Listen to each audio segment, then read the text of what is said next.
اور علیمہ کا معنی ہوتا ہے جاننا، اور علامہ جو آتا ہے نا جو تجدید کے ساتھ، اس کا معنی ہوتا ہے سکھانا۔ تو اللہ تعالیٰ نے انسان کو سکھایا، علم الانسان ما لم یعلم۔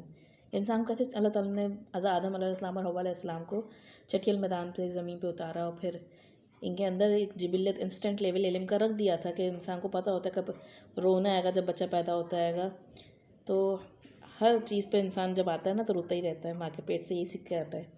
پھر خیر خود بڑا ہو کر شعوری کوشش کرتا ہے تو دنیاوی علوم پھر دینی علوم سیکھتا ہے، اور سیکھنے کا یہ عمل جو ہے نا یہ قبر تک جاری رہنا چاہیے۔ ہمیشہ انسان سیکھتا چلا جاتا ہے، جو یہ سمجھے کہ مجھے آتا ہے سب پتہ ہے تو وہ پھر سیکھ نہیں سکتا ہے گا۔ تو سیکھتا وہی انسان ہے جس کو لگے کہ نہیں ابھی مجھے کچھ نہیں آتا۔ تو علم کی اصل کہاں اللہ کے پاس ہے۔ رب نے وقت سکھایا نا، میں وقل رب زدنی علما، کہ رب سے دعا کیجئے کہ اللہ تعالیٰ میرے علم میں اضافہ فرمائے۔ تو علم اور رب اور قلم اور اقرا پڑھنا یہ سب جو ہے کہ لازم و ملزوم ہے سب ہمارے اسلام میں، اور لا علمی سے علم کی طرف آنا ہے گا، کیونکہ پیغمبروں کے ذریعے اللہ تعالیٰ نے تعلیم کا سلسلہ شروع کیا۔ طلب العلم الفریدۃ علی کل مسلم رکھا گا، ہر مسلمان پہ علم حاصل کرنا فرض کے درجے پہ قرار دیا گیا، اور پڑھنے لکھنے میں کبھی کوئی عیب نہیں سمجھنا چاہیے۔ اصل میں دراصل کیا ہوتا ہے گا، رب کے نام کے بغیر پڑھنا جو ہے نا وہ عیب ہے۔ وہ اقبال کا شعر ہے نا، علامہ اقبال کا، کہ وہ علم جس سے زن ہوتی ہے نازن، یعنی ایسا علم جس سے عورت ہی نہ رہے، تو وہ علم پھر عیب والا علم ہے، وہ انسان کے لیے نقصان دہ ہے عورت کے لیے۔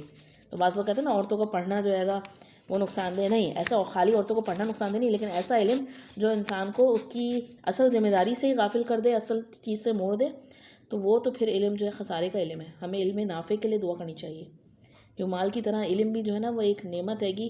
تو جس طرح مال کی زکوٰۃ ہوتی ہے، علم کی بھی زکوٰۃ ہے کہ اس کو آگے سکھائیں، آگے پھیلائیں۔ تو علم کے ساتھ اللہ تعالیٰ نے انسان کو عزت بخشی ہے، شرف دیا ہے گا۔ علم انسان کے لیے بعض وقت کھانے پینے سے بھی زیادہ ضروری ہو جاتا ہے، لیکن یہ علم ہی ہے جو انسان کے اندر سرکشی لاتا ہے گا۔ تو کیا کہا جا رہا ہے، کلا ان الانسان لیطغی، ہرگز نہیں، بے شک انسان جو ہے وہ مستغنی ہو جاتا ہے، سرکش ہو جاتا ہے گا۔ الرعا کا معنی کیا ہوتا ہے گا، رویت قلبی، یعنی دل سے اگر دیکھو تم کہ انسان جو ہے استغنا، اپنے آپ کو سمجھتا ہے گا کہ بے پرواہ، مجھے کسی کی ضرورت نہیں۔ دو چیزیں ہوتی ہیں جب انسان کے اندر آ جاتی ہیں نا تو وہ طغیانی کی طرف اور سرکشی کی طرف جاتا ہے گا۔ تو کیا دو چیزیں ہیں گی، ایک تو علم ہے اور ایک مال۔ الرعا استغنا، کہ وہ دیکھتا ہے کہ اس کو کسی کی ضرورت ہی نہیں، وہ مستغنی ہے، وہ بے نیاز ہے، اسے کسی کی ضرورت نہیں۔ اب جب یہ آج کا جدید علم جو آیا نا، تو انسان نے اپنے آپ کو کیا کہا کہ مجھے تو اپنے رب کی بھی ضرورت نہیں ہے گی، میں سب کچھ خود ہوں، انڈیپینڈنٹ تھنکنگ ہے میری۔ اور یہی سب کچھ کس کے اوپر آیا تھا، فرعون اور قارون۔ آپ دیکھ لیں ان کو، قارون کے پاس تو علم بھی تھا نا، تو کیا کہا جا رہا ہے، ان الی ربک الرجعی، کہ بے شک یقیناً تجھے اپنے رب کی طرف لوٹ کر جانا ہے گا۔ علم اگر رب کے نام کے بغیر ہے تو انسان کو سرکش بنا دیتا ہے گا، تو اور انسان خود بھی بھٹکتا ہے، دوسروں کو بھی بھٹکاتا ہے گا۔ لیکن کیا چیز انسان کو تھام کے رکھ سکتی ہے گی، کہ کتنا بھی علم ہے، کتنا بھی مال ہے، اصلیت کیا آئے گی کہ یہ سب یہیں رہ جائے گا، سب کچھ یہیں ختم ہو جائے گا۔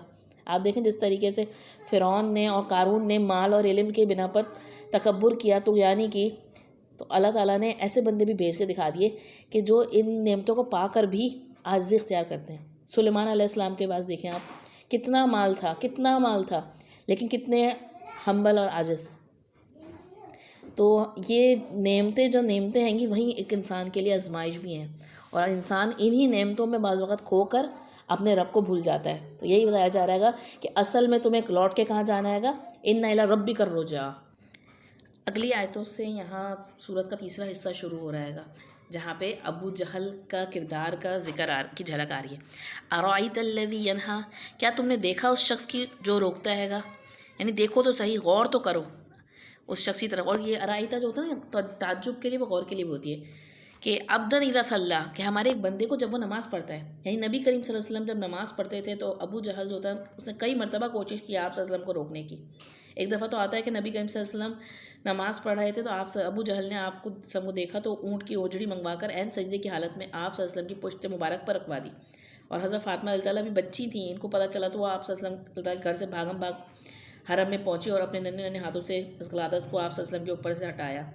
اسی طرح کئی موقعوں پہ آپ صلی اللہ علیہ وسلم کی گردن میں چادر لپیٹ کے آپ صلی اللہ علیہ وسلم کو زور سے مروڑا کہ آپ کی آنکھیں ابل پڑی. اسی طریقے سے ایک اور واقعہ آتا ہے گا کہ جس میں ابو جہل نے جو تھا نا کہ ایک دن ابو جہل نے آپ صلی اللہ علیہ وسلم کو حرم میں نماز پڑھتے دیکھا تو غصے میں آپ صلی اللہ علیہ وسلم کو ڈانٹتے ہوئے آپ کی طرف بڑھا تاکہ اپنی پوری قسم پوری کرے. کہ اس نے قسم کھائی تھی کہ میں اگر ان نماز پڑھتے محمد کو دیکھا تو میں ان کی گردن کو رون ڈالوں گا. نعوذ باللہ صلی اللہ علیہ وسلم. تو پھر وہ آگے بڑھنے لگا اور محمد صلی اللہ علیہ وسلم کے درمیان یہاں تک کہ آگے آیا اور ایک دم دہشت زدہ ہو کر پیچھے ہٹ گیا. اور لوگوں نے پوچھا کہ کیا ہوا تو پیچھے ہٹ کے کہنے لگا کہ میں اگر آگے بڑھتا تو مجھ میں اور محمد صلی اللہ علیہ وسلم کے درمیان ایک آگ کی خندق حائل ہو گئی تھی. تو رسول اللہ صلی اللہ علیہ وسلم نے فرمایا کہ وہ میرے قریب پھٹکتا تو فرشتے اس کے چیتڑے اڑا دیتے. تو یہ ایک کردار تھا ابو جہل کا کہ یہاں پہ اللہ تعالیٰ کہہ رہے ہیں کہ تم نے اس کی طرف دیکھا جو بندے کو نماز سے روکتا ہے گا, یعنی خالق کی عبادت سے روک رہا ہے, رب کی عبادت سے. ارائیت ان کان علی الہدی, کیا تم نے غور کیا اگر وہ شخص ہدایت پر ہو, یعنی اللہ تعالیٰ نے محمد صلی اللہ علیہ وسلم کو تو ہدایت کا راستہ دیا ہے, او امر بالتقوی, یا وہ تقوی کی تعلیم دیتا ہے, وہ تو اللہ سے ڈرنے کی تعلیم دے رہا ہے گا, اللہ کا تقوی اختیار کرنے کی تعلیم دے رہا ہے گا اور اس کو روک رہا ہے. تو یہ ایسا کردار جو ہے نا, ایک طرف آپ دیکھ لیں محمد صلی اللہ علیہ وسلم خود بھی ہدایت پر ہیں اور لوگوں کو بھی تقوی کا حکم دے رہے ہیں, اور دوسری طرف ابو جہل خود بھی سرکش ہے اپنے علم کی بنا پر بھی, اور محمد صلی اللہ علیہ وسلم کو بھی نماز سے روکتا ہے. آپ کو پتہ ہے ابو جہل جو تھا اس کا اصل نام کیا تھا؟ ابو الحکم نام تھا. حکیم کہتے ہیں نا, بہت دانا شخص, بہت پڑھا لکھا شخص تھا, بہت مرتبے والا. لیکن نبی کریم صلی اللہ علیہ وسلم نے اس کو کیا خطاب دیا؟ ابو جہل کا خطاب دیا. جہالت کا باپ ہے یہ. جو انسان کتنا ہی پڑھا لکھا ہو جائے لیکن اگر اپنے رب کی خالق کی پہچان نہیں آتی اس کو, تو وہ جاہل ہے اللہ کی نظر میں. اس کی اتنی ڈگریز کی اور اس کی اتنی انفارمیشن کی, اس کی اتنی نالج کی کوئی اہمیت نہیں. تو آج بھی بہت سارے ابو جہل موجود ہوتے ہیں گے جو بندے کو کہاں سے روک رہے ہوتے ہیں؟ نماز سے, دین سے روک رہے ہوتے ہیں, کہ اللہ کی طرف راستے جانے سے روک رہے ہوتے ہیں. تو ایسے لوگوں کو کیا سوچنا چاہیے کہ کیا اللہ تعالیٰ ہم کو دیکھ نہیں رہے گا؟ تو ارائیت ان کذب وتولی, کیا تم نے سوچا کہ اس نے جو جھٹلایا ہے اور جو منہ موڑ لیا ہے, یعنی ایسا شخص جو جھٹلا بھی رہے گا اور منہ بھی موڑ رہے گا, تو ایسا شخص کیا سمجھتا ہے اپنے آپ کو کہ اپنے علم و تکبر کی بنا پر وہی سب کچھ جو کر رہا ہے؟ الم یعلم بان اللہ یری, کیا یہ جانتا نہیں کہ اللہ تعالیٰ دیکھ رہا ہے اس کو؟ اس نے کیا سمجھ لیا گا کہ اس کی سب حرکتیں دیکھی جانی, لکھی جا رہی ہیں گی. تو کوئی بھی ایسا علم جب خالق کی پہچان کے بغیر انسان کو ملتا ہے نا, تو انسان کے اندر وہ تکبر اور ہٹ درمی میں انسان کو بڑھا دیتا ہے گا.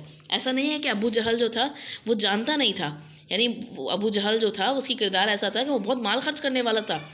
اس کے علاوہ بھی اس کے اندر بہت سے اوصاف تھے.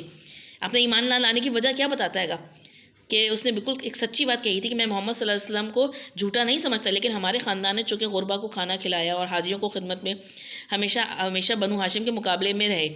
اب اس لیے اگر محمد صلی اللہ علیہ وسلم کی نبوت کی میں شہادت دے دوں تو پھر ہم کس طرح اس کو تسلیم کر سکتے ہیں, کہ ہم اس کے برابر کیسے آ سکتے ہیں گے؟ تو اس کے اندر ایک یہ اپنی بڑائی کا ایک زوم تھا کہ میں, ہمارا خاندان ہم آگے ہوں. تو یہاں جو ہے اللہ تعالیٰ سب دکھا رہے ہیں کہ الم یعلم بان اللہ یری, کیا وہ جانتا نہیں کہ اللہ تعالیٰ تو اسے دیکھ رہا ہے؟ کلا لئن لم ینتہی, ہرگز نہیں, اگر یہ باز نہیں آیا, لنصفعا بالناصیہ, تو ہم گھسیٹیں گے اس کی پیشانی کے بال پکڑ کے. نصفعا ہوں گے نا, صفا کہتے ہیں کہ گھوڑے کی پیشانی کے بال کو پکڑ کے کھینچنا, جیسے بکروں وغیرہ کو نہیں کان سے کھینچتے, تو اس طرح کھینچیں گے. بالناصیہ, ناصیہ جو ہوتا ہے نا وہ انسان کے سامنے کے عقل والی حصے کو کہا جاتا ہے گا. انسان کی سوچنے سمجھنے کی صلاحیت ہوتی ہے اس کے سامنے والے حصے میں ہوتی ہے, اس کی پیشانی میں. یہیں پہ انسان سارے پلانس اور آئیڈیاز اور جو بھی خلاف چیزیں بنا رہا ہے اپنے دماغ سے, تو اس دماغ کو ہی کھینچا جائے گا پکڑ کے. یہاں اللہ تعالیٰ کہہ رہے ہیں کہ ہم اس کو کھینچیں گے. ناصیۃ کاذبۃ خاطیہ, اور یہ پیشانی کیسی ہے گی؟ خطا کار اور جھوٹی ہے گی. فلیدعو نادیہ, تو بلا لے اپنی نادیہ کو. یہ نادیہ جو نام والا نادیہ نہیں بلکہ نادی اور ہا جو ہے وہ اٹیچ پروناؤن ہے. نادی کہتے ہیں گے کسی بھی ندا دار کلب کو, مجلس کو. وہاں انہوں نے دارالندوہ بنایا ہوا تھا, تو اپنے دوستوں کو اپنی مجلس کو بلا لے. وہ کہتا تھا ابو جہل کے نا, یہ محمد صلی اللہ علیہ وسلم کی مجلس کیسی ہے گی غریب و غربا کی. تو ہم کیا کہیں, یہاں پہ اللہ تعالیٰ کیا کہہ رہے ہیں, بلا لے اپنی وہ مجلس کو. سند الزبانیہ, تو عنقریب ہم بلائیں گے زبانیہ, اپنے دوزخ کے فرشتوں کو. زبانیہ نا زبان سے ہے, زبان کہتے ہیں دھکا دینے کو. ناک کا تم زبان کہتے ہیں اونٹنی جو لات مارتی ہے نا انسان کو, دھکا دیتی ہے کہ اگر اس کو دودھ نہ دینا ہو ہٹانے کے لیے. تو ایسے فرشتوں کو بلائیں گے جو اچھی طرح کٹائی لگائیں گے تمہاری. جیسے ہم کہتے ہیں نا کہ تم بلاؤ, ہم بھی اپنے گارڈز کو بلا لیتے ہیں. تو جہنم کی پولیس پہرے دار گارڈز آ جائیں گے جو اللہ کے حکم کے پابند ہیں اور سخت تنخوف فرشتے ہیں گے. یہاں اللہ تعالیٰ فرما رہے ہیں کلا لا تطعہ واسجد واقترب, ہرگز نہیں, تم اس کی بات نہیں ماننا اور اللہ سے سجدہ کرو اور قریب رہو. نماز چھوڑنے کو کہہ رہا تھا نا یہ شخص, تو یہاں پہ یہ کہا جا رہا ہے جو بھی تمہیں دین سے چھوڑنے کو, اللہ کے راستے کو چھوڑنے کو کہہ رہا ہے, اس کی بات نہیں مارو بلکہ سجدہ کرو اور رب کے قریب ہو جاؤ. سجدے میں بندہ اپنے رب سے سب سے زیادہ قریب ہوتا ہے گا سجدے کی حالت میں، اور کثرت سے سجدہ جو ہے بندے کو درجات کی بلندی کا سبب بنے گا۔ مومن کی پہچان بھی کیا ہے؟ اللہ کے آگے جھکنے میں ہے، کتنا ہی علم حاصل کر لے لیکن رب کے آگے جھک